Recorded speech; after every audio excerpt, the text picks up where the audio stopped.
अल्लाह ने ज़िंदगी दी, क्यों दी? तो आप खुद ही कहिएगा कि मुफ्ती साहब कुरान में अल्लाह ने वाज़ेह अंदाज में फरमाया कि ज़िंदगी क्यों दी, उसका मकसद क्या है? तो आप खुद ही कहिएगा कि अल्लाह ने फरमाया वमा खलक़तुल जिन्न वल इंसा इल्ला लियअबुदून, कि हमने जिन्नो इंस को सिर्फ इसलिए पैदा किया कि वो मेरी इबादत करें। इबादत का मफ़हूम वसी है। क्या कहा अल्लाह ने? कि ज़िंदगी इसलिए दी ताकि वो मेरी इबादत करें, इंसानों को, जिन्नातों को।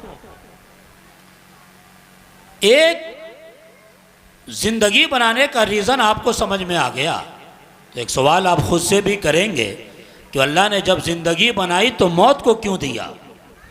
मौत को दिया, मौत बनाया, तो इसकी भी एक वजह होगी, रीज़न होगा। वजह क्या है? तो ख़ुद अल्लाह ने इस आयत में कहा मौत को हमने किस लिए बनाई, इसकी जानिब सबकी तवज्जो होना चाहिए। काल्लज़ी खलक़ल मौत वल हयात लियब्लुवकुम अय्युकुम अहसनु अमला, कि हमने मौत इसलिए बनाई ताकि इसके ज़रिए तुम्हारे अच्छे अमाल का जायज़ा लिया जाए। मौत इसलिए बनाई कि ज़िंदगी में तुमने नमाज़ें पढ़ी थी कि नहीं पढ़ी थी, फजर में कहाँ गायब रहते थे, ज़ोहर में कहाँ गायब रहते थे, असर और मगरिब और ऐशा में कहाँ गायब रहते थे। मौत हमने इसलिए बनाई और तुम्हारे साथ साथ किरामन कातिबीन को भी रखा ताकि तुम्हारी नेकियों को भी नोट करते रहें और तुम्हारी बुराइयों को भी लिखा जाता रहे, नोट किया जाता रहे। मौत इसलिए बनाई ताकि तुम्हारे आमाल का और अच्छे अमाल का जायज़ा लिया जाएगा। इसलिए मौत बनाई कि तुम चाय खानों पे चाय खानों पे बैठकर किस पर फतवा लगाते थे, चाय खानों पे बैठकर किसकी गीबत किया करते थे, कहाँ चुगली किया करते थे, किसकी चुगली किया करते थे, माँ बाप को किस तरह तकलीफ़ दिया करते थे, छोटों पे किस तरह जुल्म किया करते थे, गरीबों पे तुम्हारा जुल्म कैसा था। अल्लाह मौत को इसलिए बनाया है ताकि तुम्हारे अमाल का जायज़ा लिया जाए। इसलिए अक्लमंद इंसान वो है कि जिसने ज़िंदगी में अपनी मौत को बेहतर कर लिया ताकि मौत के बाद जब हश्र में हमारा दफ्तर अमाल खुले तो यही निकले कि ये नेकियां करता था, ये अच्छाइयाँ करता था, ये फितने से सबको दूर रखता था, ये तो हर वक्त नेकियां करता था, इसकी कोई नमाज नहीं छूटा करती थी, ये तो सरापा नेक था, ये तो मोहल्ले में भी नेकी का माहौल बनाया करता था। तवज्जो है आपकी? मौत इसलिए बनाया, लेकिन इस जानिब तवज्जो नहीं। अच्छा, हम इंसान हैं, अशरफुल मखलूक़ात हैं। देखिए, आप पेड़ पौधे से सबक हासिल कीजिए, आप जानवरों से सबक हासिल कीजिए, हम भी हासिल करें, हम सब हासिल करें। अल्लाह ने जानवरों को जिसके लिए बनाया, जानवर आज तक उस पर अमल कर रहा है। ये पत्ते हिल रहे हैं, अल्लाह ने जिसके लिए इसको बनाया, पत्ता आज तक उस पर अमल कर रहा है। पत्ता को अल्लाह ने किस लिए बनाया? इसलिए बनाया ताकि हवा चले, मेरे बंदे को हवा लगे, ठंडक महसूस हो। पेड़ को इसलिए बनाया ताकि फल के ज़रिए रिस्क के तौर पर इस्तेमाल हो, और जब ये सूख जाए तो जलावन की शक्ल में इस्तेमाल हो। अल्लाह ने जानवरों को बनाया, आप देखते चले जाएं, उसके हर काम में 100 हिकमत है, 1-2 हिकमत तक आप पहुँच जाएं। आप ये पूछोगे कि गाय को किस लिए बनाया, तो गाय को अल्लाह ने इसलिए बनाया ताकि वो दूध दे, आप रिस्क के तौर पर इस्तेमाल करें। भैंस को अल्लाह ने इसलिए बनाया, हलाल जानवर है, ताकि आप रिस्क के तौर पर इस्तेमाल करें। बैल को अल्लाह ने किस लिए बनाया, आपको मालूम है। आप देखो, जानवर को जिस जानवर को अल्लाह ने कायनात की हर चीज़ को किसी न किसी सबब से बनाया है, हर वो चीज़ अल्लाह ने जो बनाई वो चीज़ आज तक उस पर अमल पैरा है। लेकिन इंसान है जो जिसके लिए अल्लाह ने बनाया उसी में गफलत का वो शिकार है। मैं आपको समझाने के लिए पेश कर रहा हूँ। आप देखो, खेत जोतने वाला खेत जोतता है, बैल को लेके जब जाता है तो बैल कभी ये नहीं कहता कि सख्त धूप है, चिलचिलाती धूप है, हमें कहाँ ले जा रहे हो। अरे हम प्यासे हैं, हमें भूख है, हमारे तलवे में आबले फोले पड़ जाएंगे, हमें आज मूड नहीं है आपके खेत को जोतने का। बैल कभी आपको मना नहीं करेगा। इसी तरह गाय को अगर आप रिस्क के लिए इस्तेमाल करने जाएं, गाय कभी आपको मना नहीं करेगी, भैंस कभी मना नहीं करेगी, भैंसा कभी मना नहीं करेगा, बकरी कभी दूध देने से आपको मना नहीं करेगी। क्यों? इसलिए कि उसको मालूम है कि अल्लाह ने हमें इसलिए बनाया है, अल्लाह ने हमें इसलिए बनाया है। कभी किसी मुजाहिद को घोड़े ने यह कह के रोका हो कि तुमको मैदान जिहाद में नहीं जाना है, यह कह के रोका है कि तुमको मैदान जिहाद में नहीं आना है? आज हमें मूड नहीं है, मैदान जिहाद में नहीं जाऊंगा, नहीं। इसलिए घोड़ा नहीं बोलता, इसलिए जानवर अपनी जुबान हाल से कुछ नहीं कहता कि उसे पता है कि अल्लाह ने जिसके लिए मुझे बनाया है उसी पे हमको अमल करना है। अल्लाह ने खिंजीर को बनाया, मकसद क्या है? एक सबब यह भी है कि गंदगी जहां मिले उसे साफ कर ले। कहीं गंदगी मिले, क्या खिंजीर कभी बोलता है कि आज साफ करने का मूड नहीं है? नहीं, उसको मालूम है कि हमारा काम यही है, मकसद हमको मेरा अल्लाह ने इसलिए बनाया है। इसलिए कभी जानवर ये कह के चुप नहीं होता और रुकता नहीं है कि हमें ये नहीं करना चाहिए। मैं आपकी तवज्जो लेना चाह रहा हूं, सुनो गौर से लोगों कि ये जानवर है, अल्लाह ने जिस चीज के लिए बनाया जानवर आज तक उस पर अमल कर रहा है, मगर एक इंसान जिसको अल्लाह ने इबादत के लिए पैदा किया है, वमा खलक़तुल जिन्ना वल इंसा इल्ला लियअबुदून, मगर वही इंसान ये कभी कहता हुआ नजर आता है आज गर्मी है, नमाज पढ़ने का मूड नहीं है, आज सर्दी है, पता नहीं कैसे वजू करूंगा, आज मूड नहीं है, आज ये नहीं है, आज वो नहीं है। ये जानवर है जो आज तक उस पर अमल कर रहा है और अशरफुल मखलूकात का ताज हमारे सर पे बांधा गया। हमारा इतना बुरा हाल है कि अल्लाह ने जिस चीज के लिए हमें बनाया हम उसी पे अमल पैरा नहीं है। क्या बात है, सुभान अल्लाह। अज़ान हो रही है।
मौलाना मोहम्मद बारिक वसल्लम सल्लु अलैहि सलातो व सलामन अलैका रसूलुल्लाह सल्लल्लाहु तआला अलैहि वसल्लम। तो अल्लाह ने हमें जिस चीज़ के लिए बनाया हमें उस पर अमल करना है। अब मौत इसलिए अल्लाह ने बनाई ताकि हमारे अच्छे अमाल का जायज़ा ले लियब्लुवकुम अय्युकुम अहसनु अमला। हम सबको अपनी मौत बेहतर बनानी है।